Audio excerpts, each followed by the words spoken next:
Hello दोस्तों, नमस्कार। Cosmic farming YouTube channel में आपका स्वागत है। दोस्तों, आज का ये वीडियो आप पूरा देखिएगा, क्योंकि इस वीडियो में हर एक किसान भाई के लिए बहुत ही ज़रूरी सूचना, बहुत ही ज़रूरी खबर है। इस वीडियो में ऐसी अनोखी जानकारी है जो किसान भाइयों के लिए बहुत ही ज़रूरी है और हर किसान को ये जानना ज़रूरी है। तो दोस्तों, वीडियो स्किप किए बिना पूरा देखिएगा। और सबसे पहले तो दोस्तों, अगर आप हमारे चैनल पे नए हैं तो चैनल को सब्सक्राइब कर ले और बेल आइकन को प्रेस कर ले, जिससे आने वाली वीडियो की नोटिफिकेशन आपको सबसे पहले मिल जाए। दोस्तों, रबी फसल की बुआई का काम शुरू हो गया है। कई सारे किसान खेतों की तैयारी करके बुआई करने लगे हैं। जैसे अगेती, चना, सरसों और ये फसलें तो बुआई हो चुकी होगी, लेकिन बहुत सी फसलें जैसे गेहूँ, मेथी वगैरह जो फसलें हैं, उनकी बुआई का काम अभी जारी है या भी बाकी है। और रबी की फसल में दोस्तों सबसे ज़्यादा खाद का उपयोग किया जाता है, चाहे वो डीएपी हो, पोटाश हो, यूरिया हो। इन खादों का सबसे ज़्यादा रबी की फसल में उपयोग किया जाता है। और किसान भाई अलग अलग करके खाद नहीं लाते हैं। सारे किसान भाई जो है खाद का पहले एक ही बार में खाद दुकान से उठा लेते हैं और कम से कम 15-20 बोरी, कोई 10 बोरी, कोई 50 बोरी ऐसे करके खाद दुकानों से लाते हैं। दोस्तों, आपको पता होगा, बाज़ार में जो भी कृषि बीज भंडार की दुकानें, उन सारी दुकानों पर रासायनिक खाद उपलब्ध होता है और हर किसान भाई अपनी सुविधा और सहूलियत के हिसाब से अपने आसपास की दुकान से ही खाद जो है खरीदी करता है। क्या दोस्तों, आपको पता है कि जो खाद आप खरीदी कर रहे हैं वो विश्वसनीय है या वो 100% शुद्ध है? इसका आपको ज्ञात होना ज़रूरी है।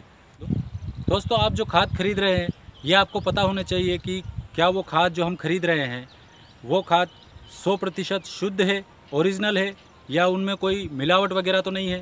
तो दोस्तों, आज के इस वीडियो में मैं जीता जागता सबूत आपको दिखाने वाला हूँ। जो खाद मैंने ख़रीदा था उसको मैंने पानी में जो डीएपी खाद खरीदा था उसको मैंने पानी में लगभग 1 महीने से घुलाया हुआ है। लेकिन आपको ये बताना चाहता हूँ कि दोस्तों, 1 महीने बाद भी खाद का जो है एक दाना भी अभी तक वो पानी में नहीं घुला है।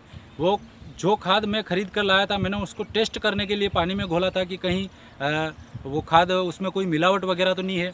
लेकिन जो मैंने पाया वो आपको दिखाना चाहता हूँ कि किस प्रकार से उस खाद में अभी तक कंकड़ जैसे बारीक वो रेत होती है, उस प्रकार से उसमें पाया गया है। मैंने खाद का कट्टा ख़रीदा था, उसमें पूरी तरीके से मिलावट हो रखी थी। दोस्तों, आपको ये जानकारी देना चाहता हूँ कि आप अगर कहीं से खाद खरीदते हैं तो उस दुकान का आपको पक्का बिल लेना ज़रूरी है। और एक जो है सरकारी खाद का बिक्री केंद्र होता है, वहाँ से ही आप खाद खरीदें, या फिर रजिस्टर्ड जो दुकानें होती हैं बाज़ार में, जिनका लाइसेंस होता है, जो सरकार से अप्रूवल लिए होते हैं बीज भंडार वाले, वहीं से आपको खाद खरीदना हो चाहिए। अन्यथा जो जहाँ से आप दुकान हर कहीं से आप खाद खरीदते हैं उसमें शुद्धता की कोई गारंटी नहीं रहती है।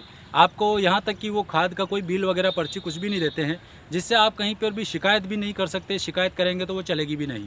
तो दोस्तों, मैं इस वीडियो में आपको लाइव दिखाना चाहता हूँ कि मैंने जो खाद खरीदा था 1 महीने बाद वो जो घुलाया हुआ, 1 महीने से पानी में घुलाया था, तो उसकी स्थिति क्या है ये आपको मैं दिखाना चाहता हूँ। तो दोस्तों, ये देखिए, इस डब्बी में मैंने खाद भर के रखा है। लगभग 1 महीना हो चुका है। और डीएपी की प्रकृति ये होती है, अगर हम पानी में डालेंगे तो घंटे, 2 घंटे या फिर 24 घंटे में तो उसको घुलना ही है। वो उसमें किसी प्रकार का दाना नहीं रहना चाहिए। ये डीएपी की खासियत है। लेकिन जो मैंने ख़रीदा है डीएपी का खाद, 1 कट्टा ख़रीदा था, हालांकि मैंने उसको कहीं डाला नहीं है खेत में। मैंने उसका पहले परीक्षण करना चाहा और मैंने परीक्षण भी किया। और 1 महीने बाद भी ये देखिए, आप जो देख पा रहे होंगे मेरे हाथों में, ये देखिए, इस प्रकार से इसमें किसी भी प्रकार से गुलनता नहीं, ये किसी भी प्रकार से पानी से नहीं घुला है।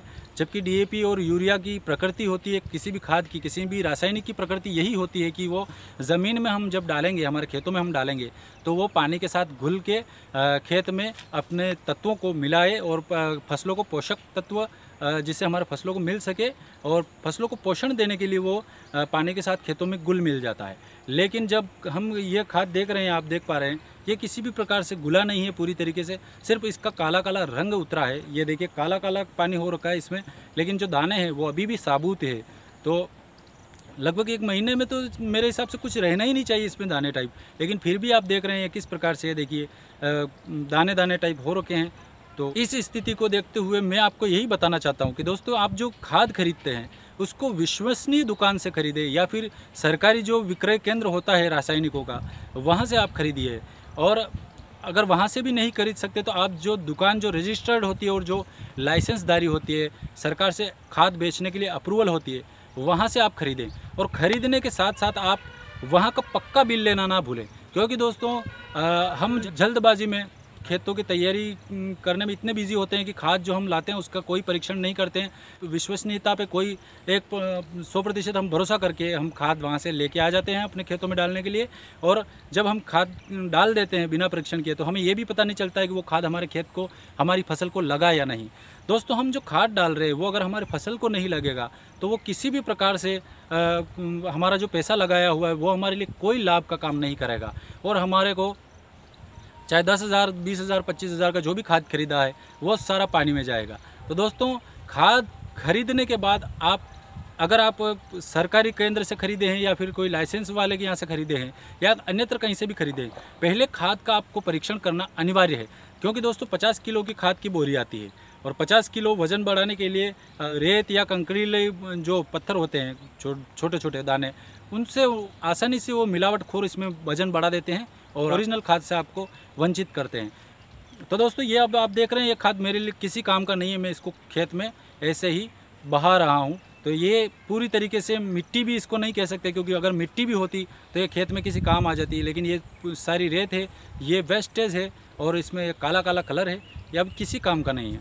तो दोस्तों मेरा मकसद यही था कि ये ओरिजिनल जानकारी आप सब तक पहुँचे और सभी किसान सतर्क अवश्य रहे। क्योंकि दोस्तों मेरे हिसाब से पारंपरिक खेती में इतना मार्जिन नहीं है कि हज़ारों रुपए का खाद लाएं और उस खेतों में डालें और वो खाद भी किसी काम का नहीं रहे। तो दोस्तों ये जानकारी आपको कैसी लगी कमेंट में अवश्य बताइएगा, और वीडियो अच्छा लगे तो लाइक करके चैनल को सब्सक्राइब ज़रूर कर लीजिएगा। तो चलिए दोस्तों मिलते हैं और ख़ास जानकारी के साथ अगले वीडियो में, तब तक के लिए नमस्कार, धन्यवाद।